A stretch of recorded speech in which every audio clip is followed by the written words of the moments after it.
Makin dia bergantung kepada Allah, makin dia woles, makin dia nggak gampang yai'as, nggak gampang putus asa ketika punya masalah.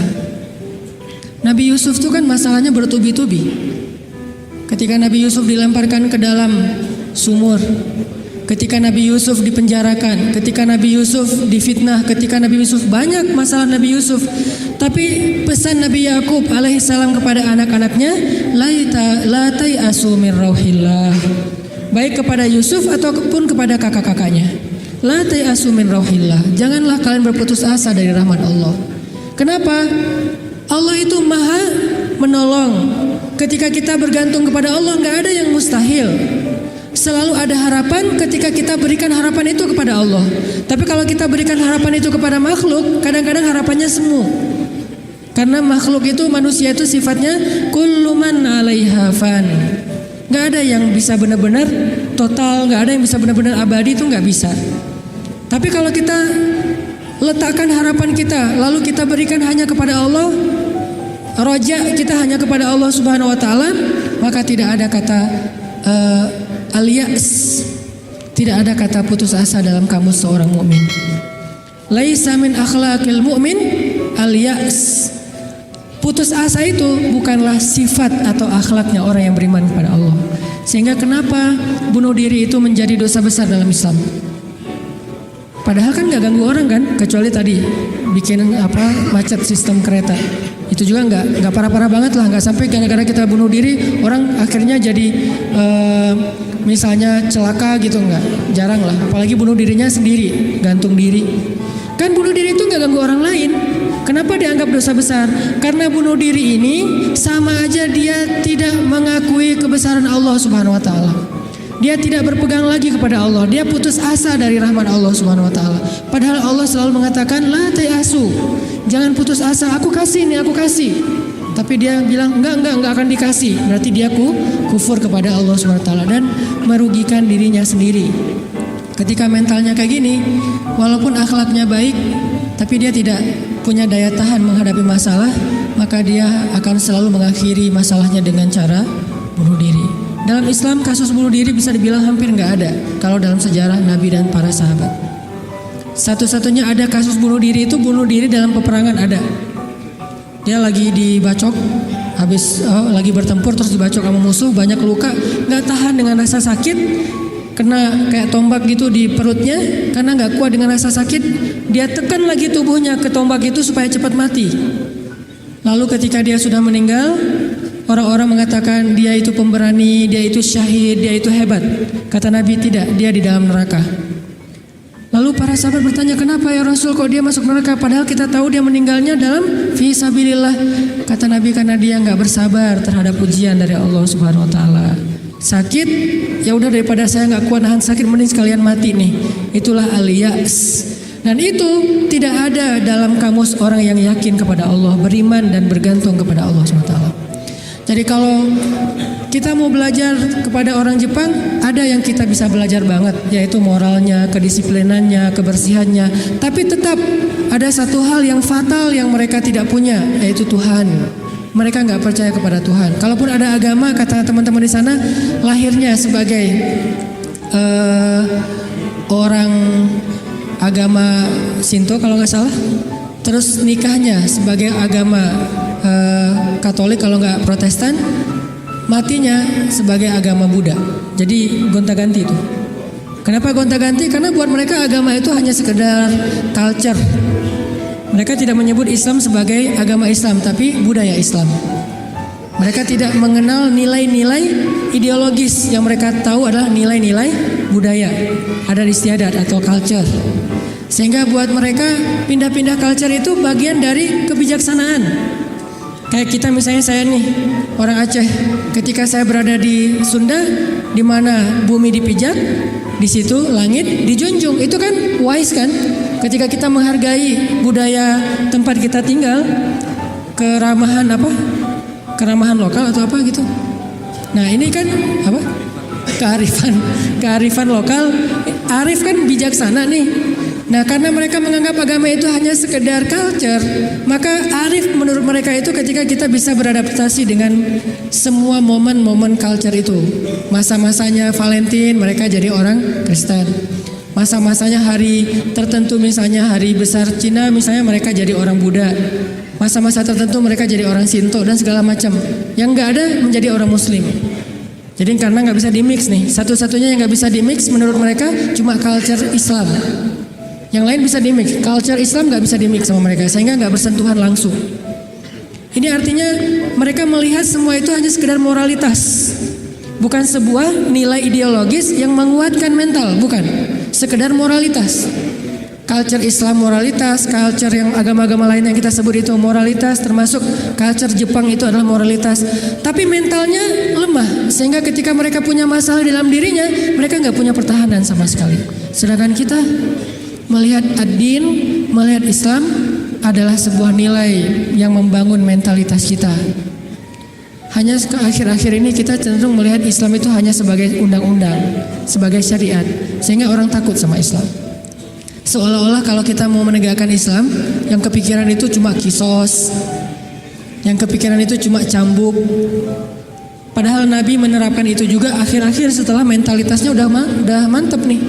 Setelah pemahaman agamanya udah komprehensif, setelah diedukasi, baru kemudian penutupnya adalah menyempurnakan keadilan dengan cara menegakkan hukum.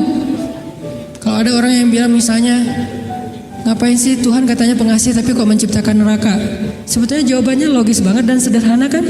Karena tanpa ada surga neraka tidak ada keadilan. Kemana larinya orang-orang yang berbuat jahat dan zalim kalau tidak ada neraka? Maka kalau semuanya masuk surga, yang zalim sama yang terzalimi, lalu di mana keadilan? Kalau gitu kita mending jadi orang jahat aja, toh masuk surga juga kan? Mending kita ambil aja hak orang lain, toh nanti di akhirat juga tetap masuk surga. Kalau gitu di mana ada keadilan? Keadilan Allah itu justru menciptakan surga dan neraka. Cuman pintu surga lebih banyak daripada pintu neraka, dan Allah selalu memberikan peluang untuk selamat dari api neraka dengan cara mengampuni dosa. Allah Maha Adil.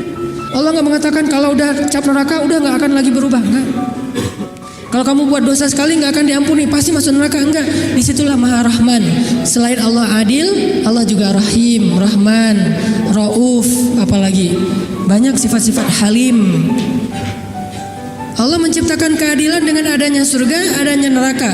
Tetapi Allah selain adil, Allah juga Maha Pengasih. Dengan apa? Kalau ada yang berbuat dosa nggak langsung dihukum sama Allah. Kita sering buat dosa, emangnya langsung dihukum? Enggak. Kadang-kadang memang Allah langsung negur, tapi bukan hukuman. Karena kalau dihukum harusnya lebih dari itu. Kalau ditegur, karena kadang-kadang kita nggak sadar dengan cara-cara yang baik. Allah kasih sedikit, ada cemeti sedikit, biar kita dicambuk sedikit, ditoel dikit ya. Biar kita sadar. Supaya apa? Biar kita sadar. Biar dengan kesadaran itu kita menjadi lebih baik, lebih bermanfaat, lebih berkualitas hidupnya. Allah nggak langsung menghukum kita. Kalau Allah mau menghukum kita dengan dosa kita, kayaknya kita nggak ada yang berada di sini sekarang nih. Udah celaka dari dulu-dulu juga.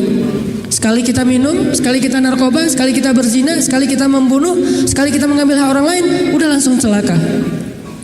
Kenapa masih bisa hidup? Kenapa masih bisa berada di masjid? Dan ini keistimewaan yang Allah kasih kepada kita. Orang yang sering nyakitin Allah masih diundang ke rumah Allah. Kan Allah baik banget tuh. Coba kita, ada yang sering nyakitin kita, mau diundang ke rumah kita? Di telepon aja kita reject terus, kalau perlu di blok, nggak bisa nelpon lagi, unfollow segala macam, left group. Allah kita sakitin berkali-kali, kita cuekin, kita selingkuhin dalam bahasa kita mah ya. Gimana selingkuhin? Selingkuhin akidah. Kita bilang percaya sama Allah, tapi kita jalan sama yang lain. Kita bilang inna sholati wa nusuki wa mahyaya wa mamati lillahi rabbil alamin. Itu kan sama aja kayak seorang cowok bilang ke cewek, aku nggak bisa hidup tanpa kamu. Iya kamu, kan gitu. Inna sholati wa nusuki wa mahyaya wa mamati lillah, iya lillah, gitu kan. Tapi kenyataannya kita merasa seolah-olah Allah nggak lihat, kita jalan sama yang lain. Allah tahu banget. Kalau perempuan mungkin nggak tahu kita jalan sama yang lain. Ketika nanti dia tahu, akhirnya dia shock, panik, dia luar biasa tersakiti. Tapi kalau Allah, setiap kita jalan sama yang lain tuh Allah ngelihat. Kita dekat sama yang lain, ke Allahnya enggak. Lah, yang kasih rezeki kan saya. Kenapa kamu terima kasihnya ke dia? Yang memelihara kamu kan saya. Kenapa kamu baiknya ke dia, kok saya enggak? Berbuat baik kepada hamba Allah, Allah senang. Tapi kenapa kepada Allah enggak? Ini agak-agak kurang fair nih. Ke makhluk yang enggak berjasa kita jadi baik. Ke Allah yang maha berjasa kita cuek. Malah kita menuduh Allah dengan tuduhan-tuduhan yang enggak pantas. Ngerasa Allah enggak penting dalam hidup kita. Kalau Allah nggak sabar, makanya Allah itu sabur. Apa arti sabur? Sabar banget. Allah itu sami. Apa arti sami? Dengar curhat banget lah. Kita pasti nggak kuat dengar curhat teman-teman kita. Bayangin kalau yang curhat ke kita itu ada puluhan orang, kan stres juga tuh setiap hari. Allah dicurhatin miliaran orang setiap hari, coba. Bukan miliaran orang, miliaran makhluk, semuanya curhat kepada Allah. Yas'aluhu man fis samawati wal ardh. Semua yang ada di langit dan di bumi curhat kepada Allah. Tapi Allah mendengar semua curhat mereka seolah-olah mereka itu cuma satu orang doang gitu. Dan baru pertama kali curhat, akhirnya Allah mendengarnya tuh sami'un. Betah banget ngedengerin curhatnya. Betah banget Allah dengar curhat kita, nggak pernah. Kan kamu udah kemarin curhat, giliran atau dengan yang lain? Enggak kan? Kita berdoa setiap hari, kan udah kemarin giliran. Soalnya yang berdoa itu banyak loh. Kita di DM aja, di Japri aja kadang-kadang PT juga nih kalau udah dijawab sekali terus nanya lagi karena banyak banget yang bertanya. Kan agak capek tuh makhluk. Makanya kita nggak disebut sami'un, tapi kita sami'un. Allah sami'un, kita sami'un. Apa bedanya? Kalau sami'un senang mendengar, tapi tetap ada batasnya. Kalau sami'un pendengar banget, betah banget ngedengerin, nggak ada batasnya, nggak pernah Allah capek mendengar curhat kita. Lagian kadang-kadang kita yang dicurhatin ke Allah itu masalahnya itu juga belum selesai. Allah nggak pernah bilang belum selesai juga masalah yang kemarin, nggak pernah Allah ngomong gitu. Kayak berlarut-larut kamu teh masalah nggak beres-beres, Allah nggak pernah ngomong kayak gitu kan? Tetap aja hambaku ada apa, Allah mendengar. Dan bukan cuma mendengar, Allah yang ngedatangin kita ke langit dunia setiap sepertiga malam. Terus Allah bertanya, hal min dhi hajah, ada nggak di antara hambaku yang butuh sesuatu? Sini. Hal min taib, adakah di antara hambaku yang pengen taubat? Sini aku terima taubatnya. Hal min mustaghfir, adakah di antara hambaku yang pengen minta ampun? Sini aku ampuni dosanya. Allah datangin kita, Allah nawarin jasa kepada kita, masih kita bilang juga Allah nggak berjasa dalam hidup kita. Masih kita bilang kita nggak butuh Allah Subhanahu Wa Taala. Fa bi ayyi ala'i rabbikuma tukadziban. Jadi teman-teman, ada orang kadang dalam kehidupan kita itu berjasa banget sampai kita nggak bisa ngelupain dia. Salah satunya dalam hidup saya misalnya yang paling berjasa itu ibu nomor satu pastinya, kedua istri. Orangnya ada soalnya di sini. Ibu, istri. Kalau selain keluarga, oke, itu keluarga. Selain keluarga, siapa yang paling berjasa? Dalam hidup saya itu salah satu yang cukup banyak ngebantu saya itu adalah salah satunya nih. Ada saudara saya, Ustadz Muhtarom namanya, dosen Unpad, tinggal di Antapani. Beliau yang pertama banget nampung saya ketika saya baru hijrah ke Bandung. Ketika saya nggak tahu tinggal di mana, nggak punya rumah kontrakan, ngontrak juga nggak bisa. Beliau nampung saya tinggal di rumah beliau beberapa lama di Antapani. Beliau kenalin saya dengan ibu-ibu Masjid Salim, nih dari Mesir nih, mau nggak dengerin ceramahnya? Enak loh, padahal saya juga masih bingung ceramahnya gimana ya. Nggak pernah ceramah, sekali-kali ceramah yang kebalik kan Allah Shallallahu Alaihi Wasallam, Rasulullah Subhanahu Wa Taala. Sekali-kalinya ceramah kebalik saking nervousnya. Disuruh ceramah sama Ustadz Muhtaram, nih ceramah. Akhirnya ibu-ibu ngundang-undang saya awal-awal dikenalin di Bandung. Berjasa banget, sehingga kalau misalnya beliau miss call nggak keangkat sama saya, langsung saya telepon balik. Kalau beliau SMS, langsung saya read, langsung typing, langsung bales. Kenapa? Karena saya merasa beliau berjasa dalam hidup saya. Adakah yang lebih berjasa dalam hidup kita daripada Allah Subhanahu Wa Taala? Toh beliau juga hamba Allah. Allah yang mengirim beliau untuk saya. Allah yang mengirim ibunda untuk saya. Allah yang mengirim istri saya untuk saya. Kalau Allah nggak kirim istri saya buat saya, nggak mungkin saya bisa nikah sama dia. Kan saya sering cerita, saya bukan tipe dia banget. 4 pantangan pada diri dia tuh ada di saya. Ya Allah, jangan itu, jangan itu, jangan itu, jangan itu ada di saya semuanya. Coba kalau Allah nggak membolak-balikan hati dia, mana mungkin saya nikah sama dia kan? Kayak mustahil gitu, karena bukan tipe dia banget. Ya Allah, jangan yang orang Sumatera, jangan brewokan, jangan yang dop.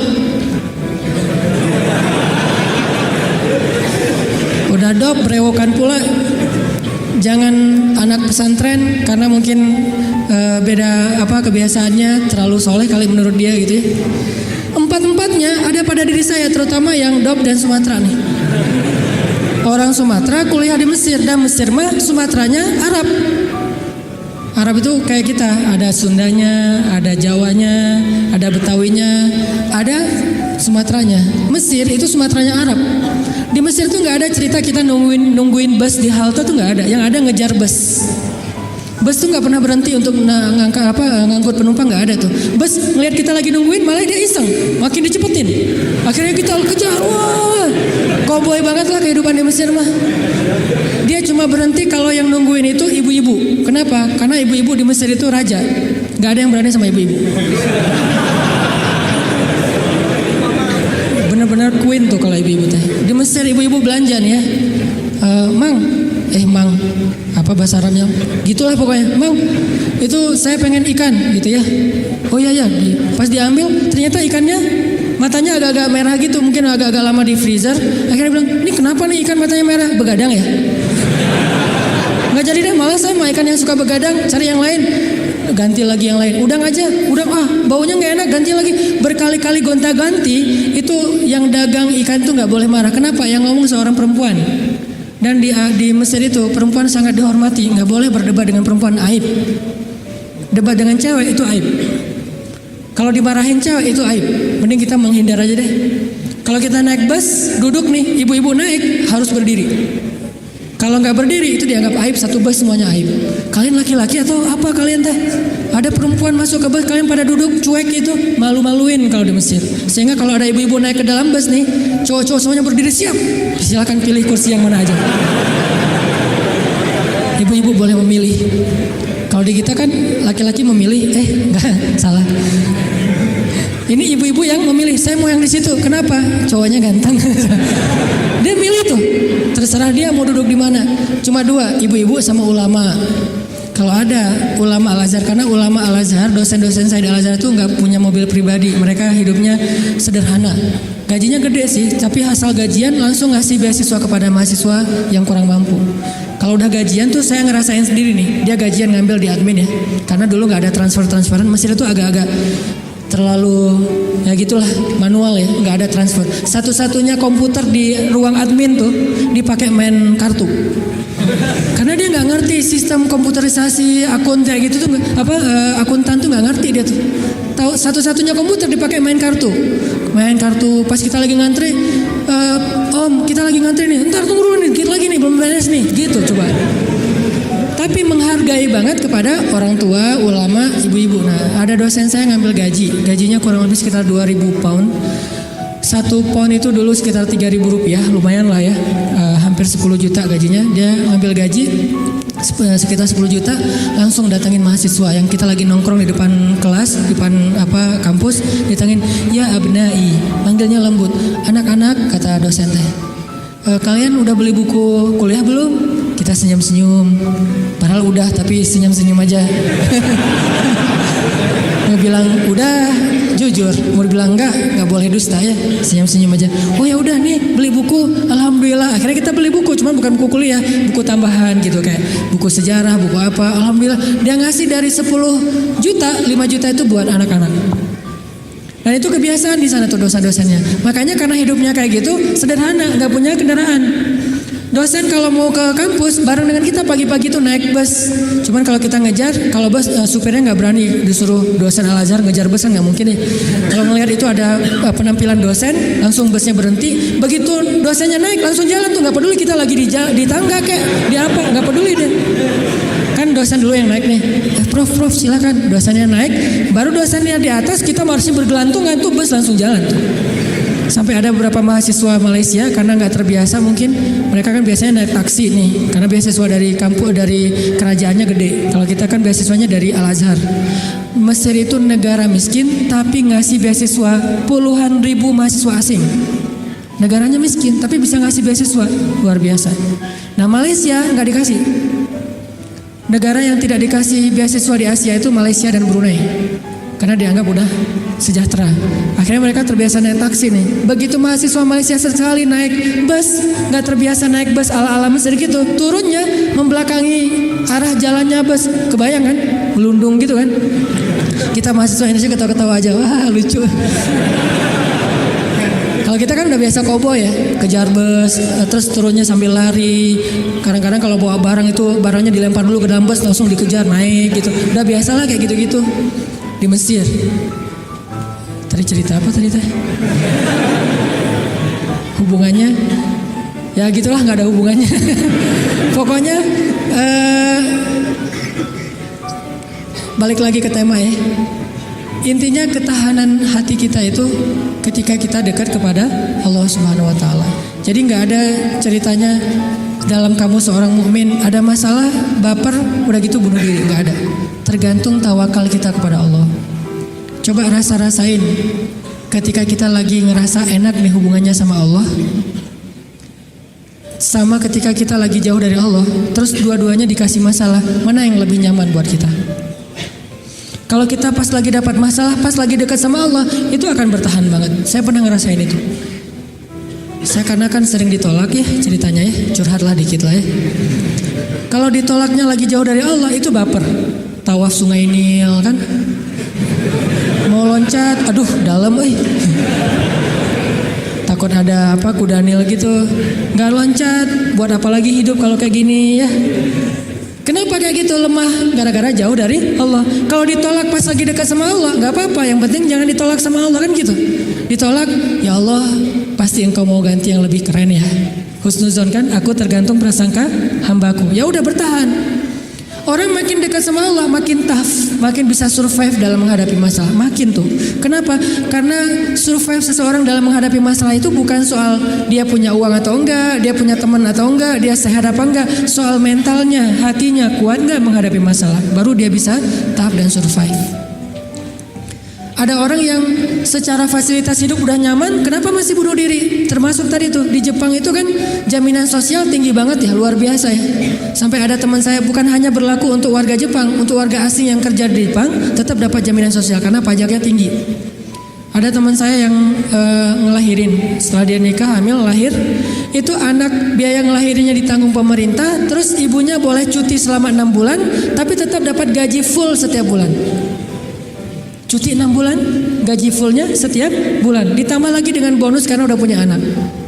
Dikasih bonus, jadi punya anak dikasih bonus. Makanya di sana tuh kayaknya orang menikah itu semangat ya, nggak pengen istiqomah jomblo lah ya. Karena jomblo nggak ada bonus di sana. Begitu nikah dapat bonus, begitu punya anak dapat bonus.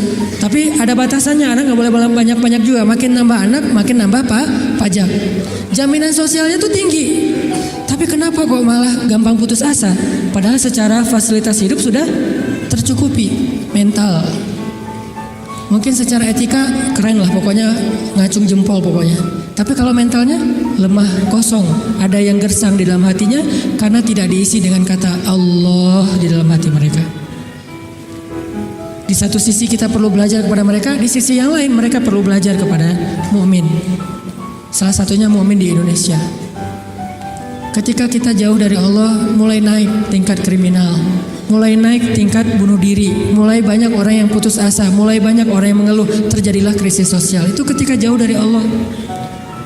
Sejak kapan dalam persepsi kita miskin itu masalah? Di zaman Nabi miskin itu bukan masalah. Masalah itu fakir, bukan miskin. Di zaman Nabi malah berdoa jadi pengen jadi orang miskin. Ya Allah, hidupkan saya sebagai orang miskin, matikan saya sebagai orang miskin, bangkitkan saya bersama orang miskin. Nabi itu cuma bilang hampir-hampir kefakiran itu menyebabkan orang kufur. Itu teks hadisnya, kadal fakru ayyakuna kufran, bukan miskin jadi kufur. Nggak ada teks kayak gitu. Terjemahan kita yang keliru. Orang miskin itu dekat dengan kekufuran. Gak ada teks hadis kayak gitu. Yang ada fakir dekat dengan kekufuran. Terus apa bedanya miskin dengan fakir? Miskin itu kurang harta, kalau fakir itu kurang syukur. Makanya Nabi dalam konteks miskin malah berdoa pengen jadi orang miskin supaya hisabnya gampang.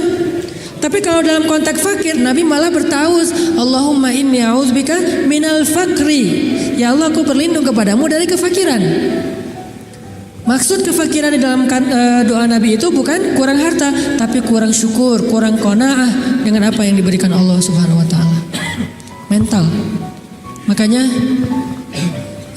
salah satu misi Allah menurunkan Islam, mengutus Nabi Muhammad SAW itu adalah membangun mentalitas manusia yang kita sebut dengan mukmin muslim.